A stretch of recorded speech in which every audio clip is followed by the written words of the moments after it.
오늘 우리에게 주시는 하나님의 말씀은 마태복음 16장 13절에서 18절의 말씀입니다. 우리 다 함께 읽도록 하겠습니다. 예수께서 빌립보 가이사랴 지방에 이르러 제자들에게 물어 이르시되 사람들이 인자를 누구라 하느냐? 이르되 더러는 세례 요한, 더러는 엘리야, 어떤 이는 예레미야나 선지자 중에 하나라 하나이다. 이르시되 너희는 나를 누구라 하느냐? 시몬 베드로가 대답하여 이르되 주는 그리스도시요 살아계신 하나님의 아들이시니이다. 예수께서 대답하여 이르시되 바요나 시몬아, 내가 복이 있도다. 이를 내게 알게 하니는 혈육이 아니요 하늘에 계신 내 아버지시니라. 또 내가 내게 이르노니 너는 베드로라. 내가 이 반석 위에 내 교회를 세우리니 음부의 권세가 이기지 못하리라. 아멘.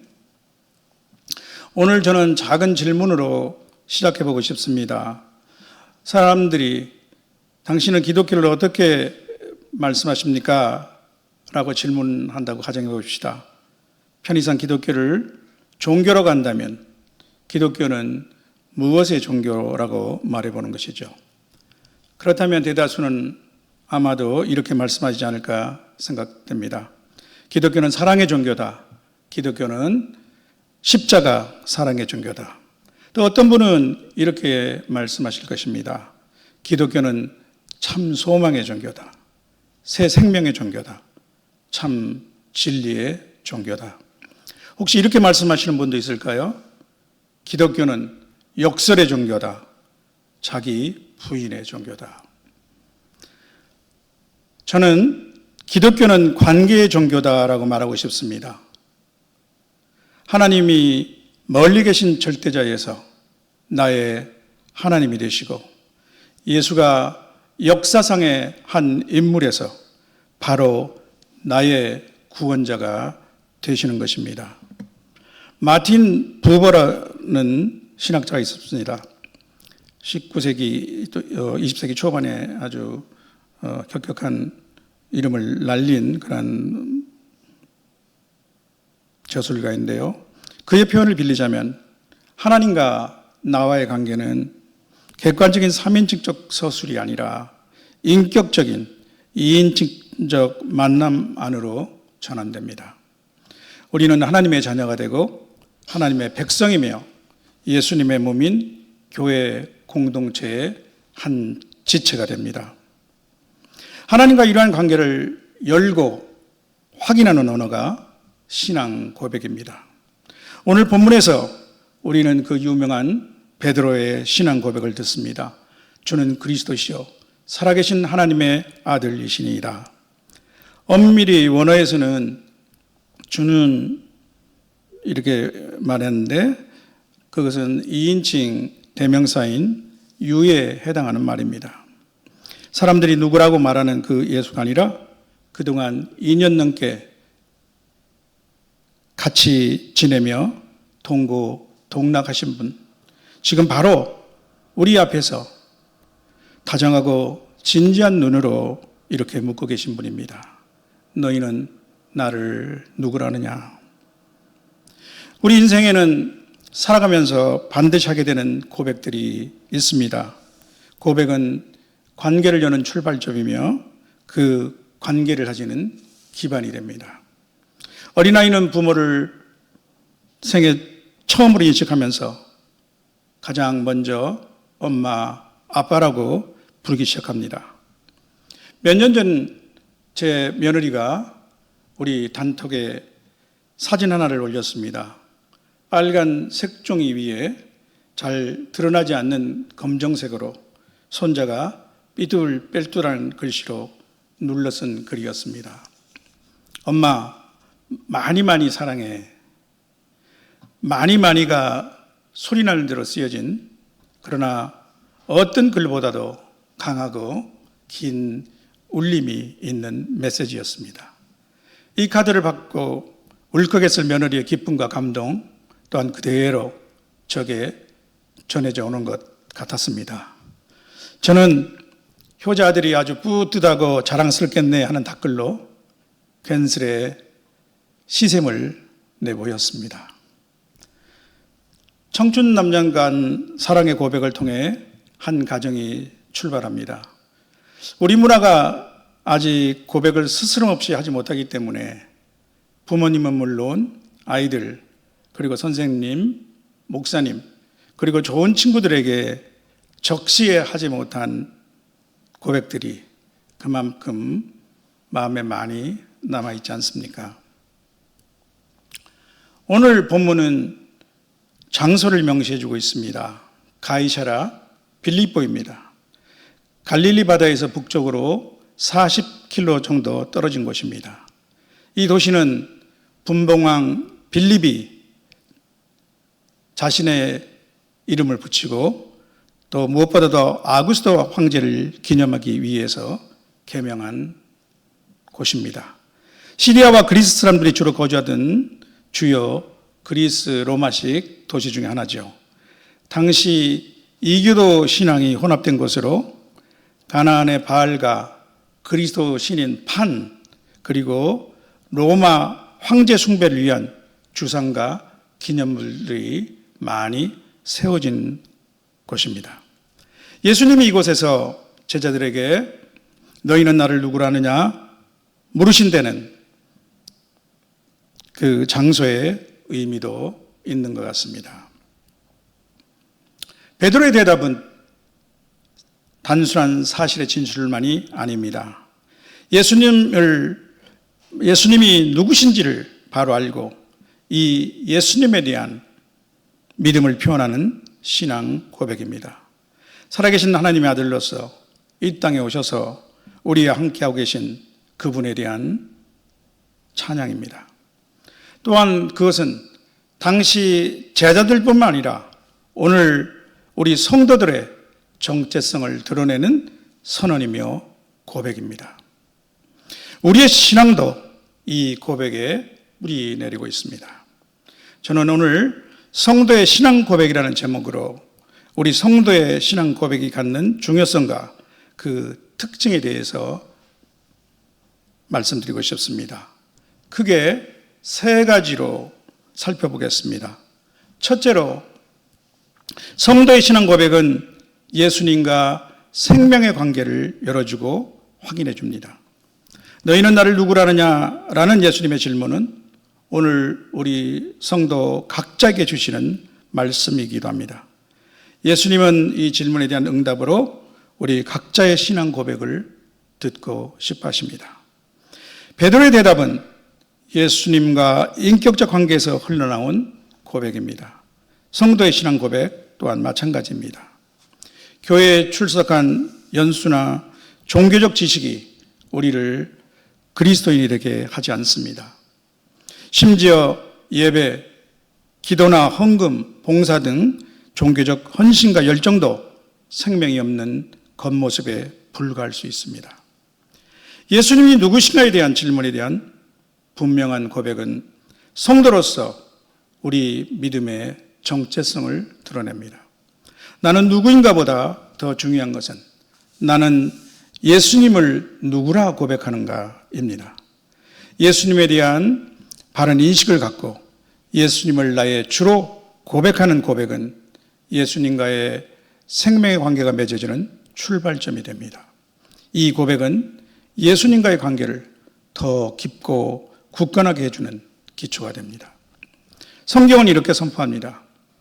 내가 만일 내 입으로 예수를 주로 시인하며 또 하나님이 그를 죽은 자 가운데서 살린 것을 내 마음에 믿으면 구원을 받으리라. 사람이 마음으로 믿어 의에 이르고 입으로 시인하여 구원에 이르느니라. 로마서 10장 9절에서 10절 말씀이죠. 또 누구든지 예수를 하나님의 아들로 시인하면 하나님이 그 안에 거하시고 그도 하나님 안에 거하느니라. 요한일서 4장 15절 말씀입니다. 교회는 또한 전통적으로 사도신경으로 신앙을 고백하여 왔습니다. 초대교회에서 세례를 받을 때 삼위일체적 신앙 고백을 하도록 했습니다. 이후 그 문답이 정리되면서 신앙의 규범이라는 형식을 갖추게 되었고 8세기경 프랑크 왕국 내 교회에서 거의 지금의 형태로 확정되었다고 합니다. 이후 서방교회에서는 표준적인 신앙 고백문으로 자리 잡았습니다. 교회의 공동체적인 신앙 고백이면서 그 내용은 크레도 나는 믿습니다라는 1인칭 단수 동사가 사용되고 있습니다. 빠른 속도로 기계적으로 읽어버리는 것보다 한 단어, 한 문장의 의미를 새겨 읽을 때 깊이 있는 성도의 신앙 고백이 될 수 있을 것입니다. 또한 성경에는 시편을 위시하여 많은 곳에 하나님에 대한 신앙 고백이 나옵니다. 신약 성경에서는 예수님에 대한 신앙 고백이 또한 많이 나오죠.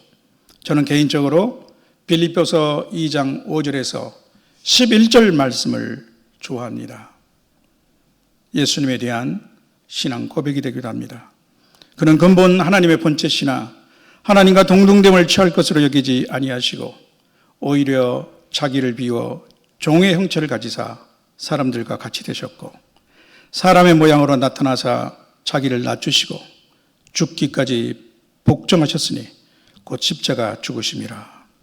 이름으로 하나님이 그를 지극히 높여 모든 이름 위에 뛰어난 이름을 주사 하늘에 있는 자들과 땅에 있는 자들과 땅 아래에 있는 자들로 모든 무릎을 예수의 이름으로 꿇게 하시고 모든 입으로 예수 그리스도를 주라 시인하여 하나님 아버지께 영광을 돌리게 하셨느니라.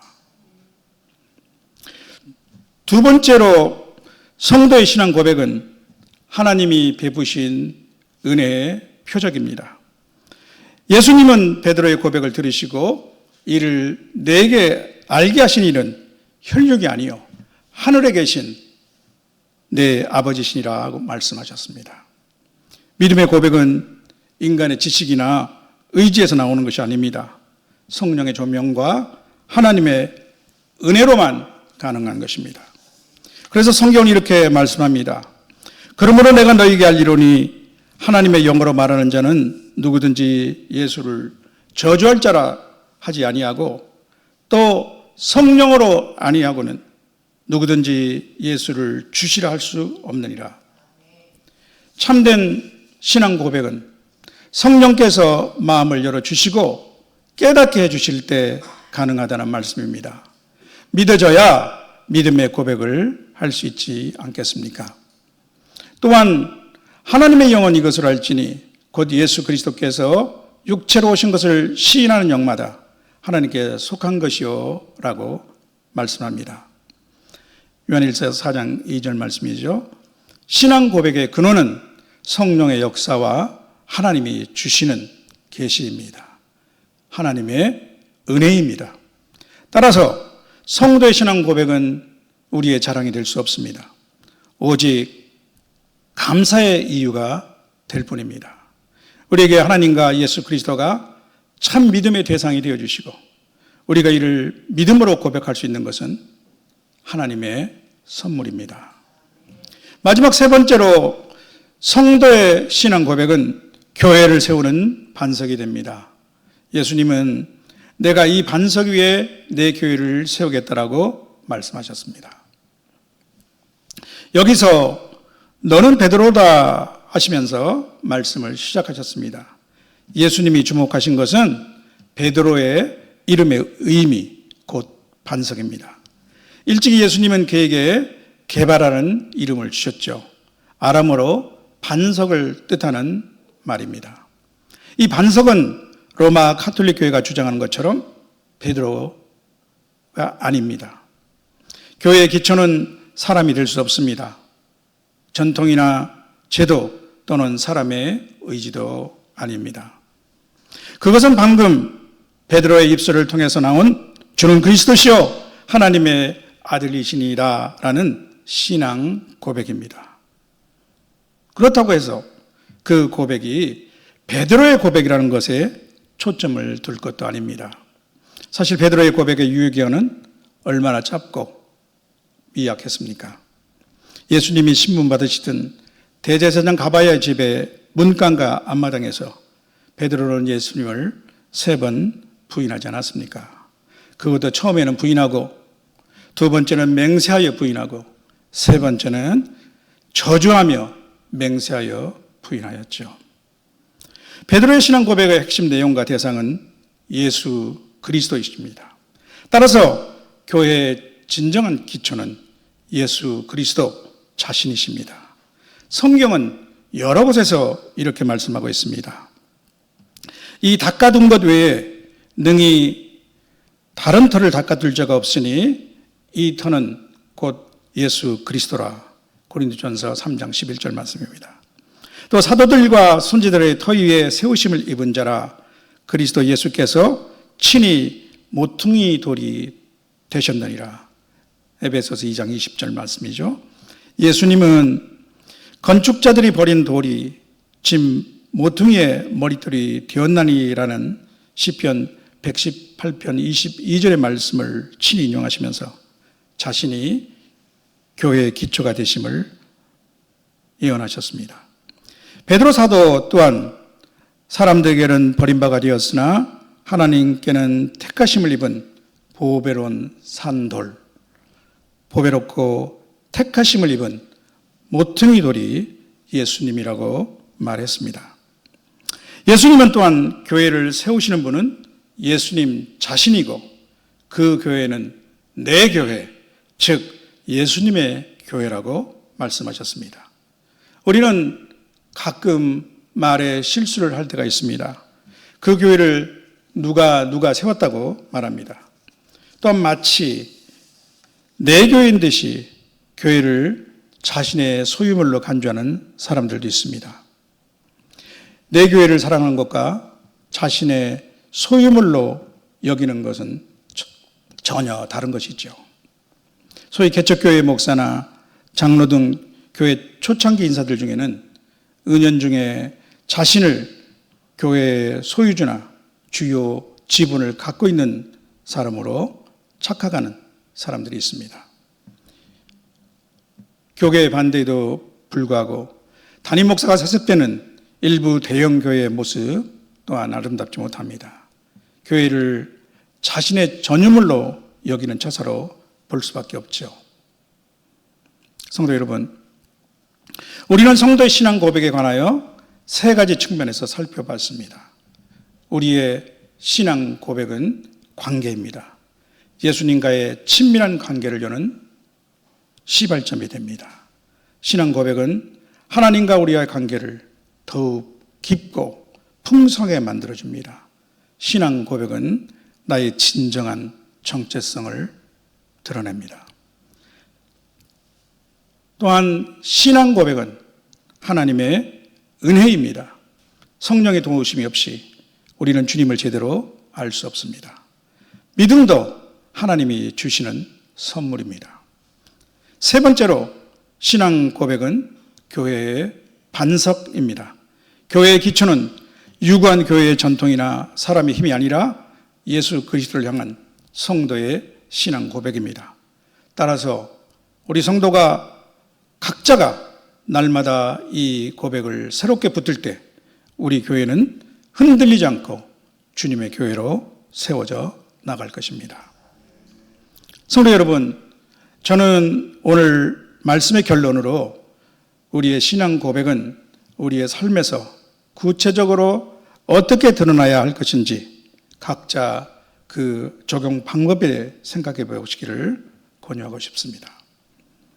첫째로 우리의 신앙 고백은 교회 안에서 예배의 언어를 넘어 가정과 직장, 이웃과의 관계 속에서 합당한 말과 행동으로 드러나야 할 것입니다. 주일 예배 자리에서는 하나님과 주님을 격정적으로 찬양하고 기도하지만 평소의 삶이나 대인관계에서는 그 고백을 무색해 하는 합당하지 못한 언행과 태도를 보이는 사람이 있습니다. 그것은 가벼운 개성의 표출이 아닙니다. 나의 입술의 고백을 스스로 부정하는 꼴이 될 수도 있습니다. 물론 우리는 실수할 때도 있습니다. 나의 육신이 존재하는 한 나는 아직 완성품이 아니기 때문이죠. 그러나 나의 잘못과 실수를 깨닫게 되었을 때 즉각 회개하고 고쳐서 동일한 실수를 반복하지 않는 것이 성도의 고백에 합당한 삶의 태도가 아니겠습니까? 두 번째로 어떤 상황 속에서도 흔들리지 않는 신앙 고백의 사람이 되어야 한다고 생각합니다. 포스트 모더니즘의 세계관을 갖고 있는 오늘 사회에서 기독교적 절대 진리와 가치관은 때로는 웃음거리의 대상이 되기도 합니다. 그러나 신앙 고백은 좁은 문, 좁은 길을 선택한 성도들의 믿음의 선언입니다.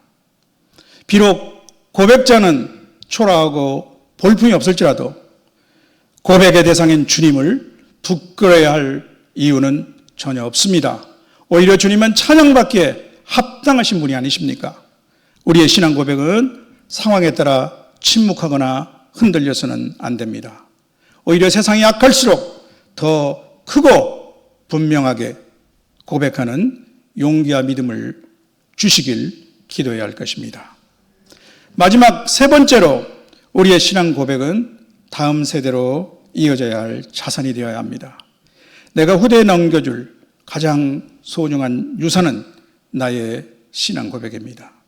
우리의 신앙 고백이 우리 가정과 교회 안에서 살아있는 믿음의 전통이 되도록 힘쓰고 기도하는 우리 모두가 되어야 할 것입니다. 사랑하는 성도 여러분, 성도의 신앙 고백으로서 저는 성경 한 구절을 제시하면서 오늘 말씀을 마치고자 합니다. 성도의 신앙 고백은 그리스도에 대한 바른 이해와 믿음입니다.